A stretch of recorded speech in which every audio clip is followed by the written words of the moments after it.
주아롱쌤 책 읽는 시간입니다. 오늘은 투자로 잠재적인 큰 수익을 올리는 법이라는 부제목을 갖고 있는 100배 주식 불변의 법칙이라는 책을 갖고 왔습니다. 지난주 주가가 좀 많이 떨어지고 주말에도 해외 주식도 많이 하락을 하는 등 여러 가지 큰 악재들이 동시다발적으로 일어나고 있기 때문에 투자를 하고 계시는 분들은 많이 두렵거나 공포스러운 그런 구간에 와 있는 것 같습니다. 이런 시간에는 좀 더 장기적인 안목을 가지고 좀 더 투자를 긴 호흡으로 갖고 갈 수 있는 법을 배울 수 있는 그런 도서가 필요해서 오늘은 이 책을 갖고 왔습니다. 책 내용 같이 살펴보도록 하겠습니다. 건물을 지을 때는 계단을 오르는 사람이 잠시 멈춰 쉴 수 있도록 층계참을 만든다. 100배 수익의 기회가 이토록 많았는데도 같은 기간 동안 10배 수익을 달성한 전문 투자자도 드문 이유는 무엇일까? 이 장에서는 잠시 멈춰서 그 이유를 생각해 보려고 한다. 답은 심리학과 통계에서 찾을 수 있다. 통계는 다음 층계참에서 다루기로 하고 먼저 심리적 측면을 살펴보자. 46년 전 나는 적도 아프리카에서 코끼리를 사냥해 상아를 팔아 돈을 벌었다. 그때 배운 단순한 원칙이 있다. 큰 사냥감을 찾을 때는 작은 사냥감의 유혹에 넘어가지 말아야 한다는 것이다. 코끼리는 청각이 예민하다. 뿔닭이나 콜로푸스 원숭이, 영양을 쏘는 날에는 결코 코끼리를 볼 수 없었다. 내가 이투리 숲에서 배운 이 교훈은 5명의 아랍인 이야기와 비슷하다. 뿔닭 한 마리를 청하면 뿔닭 한 마리만 얻을 뿐이다. 개인이든 전문가든 커다란 수익을 추구하는 투자자는 아주 드물다. 소소하게 여기서 5포인트, 저기서 10포인트를 벌 기회를 찾는다. 다음 분기 실적이 호조일 것이라는 정보에 서둘러 사고 이익 증가세가 둔화되었다는 소식에 판다. 이처럼 잦은 매매는 중개인들에게 이득이 된다. 그러나 지속적으로 유입되는 많은 거래량을 감당할 수 없었던 증권사들은 결국 몰락했다. 주가와 투자 수요가 모두 사상 최고 수준일 때 발생한 일이다. 많은 거래량으로 번창한 증권사들이 결국 과도한 거래량을 감당하지 못하고 파산한 역설적인 상황이 발생한 것이다. 산업계든 금융계든 이처럼 수많은 기업이 번성하다 사라지는 것은 전례가 없는 일이었다. 거래를 늘리는 데 지나치게 집중한 반면 거래를 관리하고 추적하는 중요한 업무에는 소홀했던 것이 원인이었다. 처음에는 많은 중개인의 배를 불렸지만 결국 그들을 파산으로 이끈 과도한 단기 매매는 시와 주, 연방정부의 세수를 늘려주는 역할만 했다. 그러나 투자자에게는 도움이 되지 않았다. 개인이든 기관이든 주식시장에서 큰 수익을 추구한다면 주식을 팔 때마다 실수를 인정하는 것이나 다름없다. 물론 실수도 우리의 일부다. 지난 45년 동안 내가 경험한 것과 똑같은 실수를 범하는 사람들을 비난할 생각은 없다. 그러나 해결책을 찾으려면 문제를 정확히 정의해야 한다. 나는 뿔닭을 코끼리로 착각한 탓에 상아를 얻을 기회를 놓쳤다. 마찬가지로 주식시장에서 단기 매매로 기회를 잃어버리고도 그것을 차익 실현으로 착각한다면 부를 쌓을 수 없다. 고급 펀드 매니저들은 잦은 매매를 옹호한다. 그러나 매도 전 보유 기간이 짧을수록 애초에 매수 판단이 실수였다는 사실은 더욱 분명해진다. 무엇이든 맹목적으로 보유하라는 뜻은 아니다. 투자에서 실수 자체보다 더 나쁜 것은 실수를 인정하고 바로잡지 않는 것이다. 일반적으로 오류를 빠르게 인지하고 수정할수록 치러야 할 비용도 줄어든다. 그러나 제대로 사서 보유하는 것과 비교하면 매도는 실수이고 기회를 잃는 것이다. 강세장에서 매도는 대개 이익을 실현한다는 뜻이다. 그러나 돈을 벌었다고 자신을 속여서는 안 된다. 실제로는 더 큰 기회를 놓친 것이고 자본이득세를 내야 할 의무가 생긴 것이다. 주식시장에서는 실수를 바로잡으려다 오류를 범하기도 한다. 주식은 가격이 최고점에 있을 때 가장 매력적으로 보이고 반대로 가격이 낮을 때는 나쁘게 보인다. 토끼가 앉았던 곳, 즉 사후 확증 편향에 따라 어제, 1년 전, 심지어 5년이나 10년 전에 투자했으면 옳았을 곳에 지금 투자하고 싶은 유혹은 거부하기 힘들다. 미래를 정확히 예측할 능력은 없지만 사람들은 현재 상황을 합리화하는 데 매우 뛰어나다. 철저히 분석해서 매수한 주식의 가격이 하락하면 그 주식이 이전보다 덜 매력적이라고 여기는 경향도 합리화에 해당된다.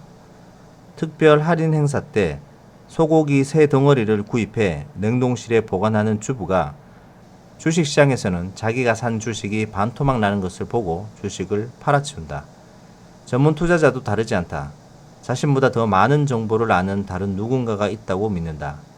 어느 정도 타당한 추론이다. 그들은 주가가 하락하는 기업의 진짜 악재가 드러나기 전에 주식을 팔아치워 주가 하락을 가속화하고 다른 투자자를 불안에 빠뜨린다. 현실을 직시해야 한다. 투자는 움직이는 가짜 미끼에 낚이는 물고기의 본능과 비슷하다. 물고기의 추론, 최근에 먹은 것은 움직이고 있었다. 맛이 좋았다. 이것도 움직인다. 틀림없이 맛이 좋을 것이다. 투자자의 추론, 최근에 매수한 주식은 오르는 중이었다. 수익이 컸다. 이 주식도 오르고 있다. 틀림없이 수익이 클 것이다. 좋은 주식은 상승세를 거듭한다. 많은 사례가 보여주듯 주가가 오르는 주식이 곧 좋은 주식이라는 인식을 뒷받침하는 사례는 많다. 그러나 1969년과 1970년에 경험했듯이 역사는 반짝이는 것이 전부 금은 아니라는 사실을 주기적으로 재확인시킨다. 부를 향한 여정을 방해하는 좀 더 미묘한 실수도 있다. 모든 투자자는 어느 정도 위험을 수반하지만 현금은 안전하다는 개념도 그중 하나이다. 1820년 이후 100년 기간을 연속해서 보면 미국 달러화의 구매력은 50에서 70% 감소했다. 지난 100년 동안 물가 상승률은 꾸준히 안정적이었다.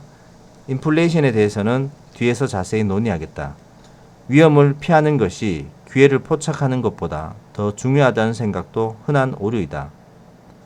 과거에 상승한 많은 주식 중에 어느 한 해에 100개 주식에 동일한 금액을 투자했다고 가정하자. 그 가운데 설령 99개의 주식이 가치가 0이 되었더라도 100배 수익이 가능한 주식 하나만 있었다면 원금은 그대로 유지될 것이다. 물론 100배를 버는 종목을 미리 가려내기는 쉽지 않다. 하지만 1년 동안 99개의 주식을 고르고 그 주식이 모두 가치가 0이 되는 것도 쉬운 일은 아니다. 이것이 가능하다면 공매도 전략으로 증권가에서 몸값을 높일 수 있을 것이다. 공매도는 투자자가 미래에 더 낮은 가격에 매수할 의도로 자신이 소유하지 않은 주식을 파는 거래 전략이다. 가격 상승을 기대하며 주식을 매수하는 일반적인 전략과 달리 공매도는 가격이 하락해야 유리하다. 투자자들은 주식 투자에 따른 위험을 지나치게 강조하는 반면 매수하지 않거나 보유한 주식을 너무 빨리 파는 데 따른 비용은 과소평가하는 경향이 있다.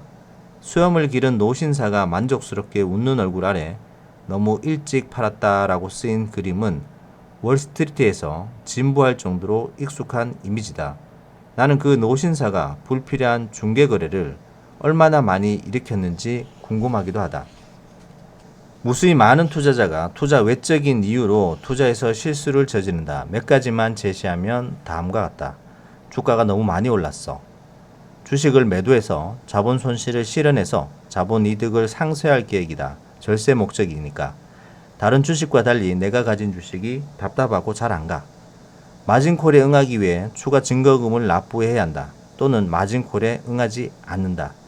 내년에 세금 부담이 더 커질 것이다. 새로운 경영진, 새로운 경영자. 이러한 이유로 주식을 매도하거나 다른 주식으로 갈아타는 것이 유리한지는 신중하게 검토해야 한다. 하지만 유리할 가능성이 있다는 것은 실제 유리한 것에는 스프와 스테이크만큼이나 큰 차이가 있다. 스프는 빈손으로 집에 돌아온 사냥꾼의 저녁 식사이다. 작가 조지 빌링스는 진짜 문제는 모른다는 것이 아니라 잘못 아는 것이 너무 많다는 것이다 라고 말했다. 1932년 이후 투자자에게 충분한 정보를 제공하기 위한 많은 논의가 있었다. 때로는 필요 이상으로 과다한 정보가 주어지는 것이 아닌지 의문이다. 747 기종기에 탑승한 모든 승객이 조종사 옆에서 직접 계기판을 본다고 해서 정보를 완전히 이해하고 해석할 수 있는 것은 아니다. 승객이 문제를 알고 걱정하기 전에 조종사가 이미 조치를 취했을 것이다. 주주와 유능한 경영진의 관계도 마찬가지다. 투자자는 냉소주의와 지식을 혼동하지 않도록 유의해야 한다. 투자자의 여정은 카누를 타고 지도에 없는 강을 내려가는 탐험가의 여정과 같다. 아직 발견되지 않은 나이아가라 폭포의 존재, 즉 중요한 사건이나 시장의 붕괴를 경고하는 징후와 소리에 주의를 기울여야 한다. 그러나 지난 100년 동안 기업의 대규모 청산 사태는 기껏해야 한두 번 정도였다. 합리적인 평정심과 시장 탐색 능력을 보유하고 있다면 현금을 보유한 채 방관하는 것보다 제대로 된 주식을 선택해서 시장에 참여하는 것이 훨씬 유리하다. 하지만 도중에 투자 전략이나 정책을 바꾸지 않는다고 확신할 만큼 자신을 충분히 알아야 한다. 때로는 무의미한 사후 비판을 행하고 토끼가 있었던 자리에 총을 쏘기도 한다. 그러면서 그것을 항상 상황 변화에 따른 새로운 전략이라고 합리화한다. 기만은 원래 나쁘지만 선량한 자기 자신을 기만하는 것은 더욱 나쁜 것이다. 자, 여기까지입니다. 중간에 뭐 여러 가지 주식이 10배, 100배 상승했던 예시들이 많이 나오는데요. 여기서 말하는 것은 너무 잦은 소소한 매매, 5포인트, 10포인트를 벌 기회를 찾아서 매일매일 하이에나처럼 이렇게 찾아 나서지 말고 좋은 주식을 싼 가격에 아니면 적당한 가격에 사서 좀 더 중장기적으로 끌고 나가라는 얘기인 것 같습니다. 물론 그 과중에 모든 주식을 중장기로 갖고 갈 필요는 없습니다. 맹목적으로 보유하라는 뜻은 아니고 시장의 어떤 상황보다 가치가 저평가에 되어 있는 종목들을 사서 충분히 갖고 가라고 얘기를 해주고 있습니다. 그리고 시장에는 투자자들을 많이 유혹하는 움직이는 미끼들이 너무 많기 때문에 그런 미끼들도 잘 판단을 해야 된다라고 얘기를 해주고 있습니다. 이러한 내용들은 많이 들어보셨을 건데요. 너무 작은 종목에 연연하지 말고 코끼리를 사냥하러 갔으면 코끼리를 어떻게 하면 잡을 수 있을까라는 것을 잘 고민을 하고 여러분들이 저평가되었을 때 팔아서 큰 기회를 놓치지 말라고 얘기를 해주고 있습니다. 자, 많이 힘드실 텐데요. 힘내시고 또 급락이 있으면 급등, 그 다음에 상승이 있으니까 그 이유를 잘 기다리시면 될 것 같습니다. 자, 주말 잘 보내시고요. 책 내용 도움 되셨다면 구독, 좋아요 부탁드립니다. 감사합니다.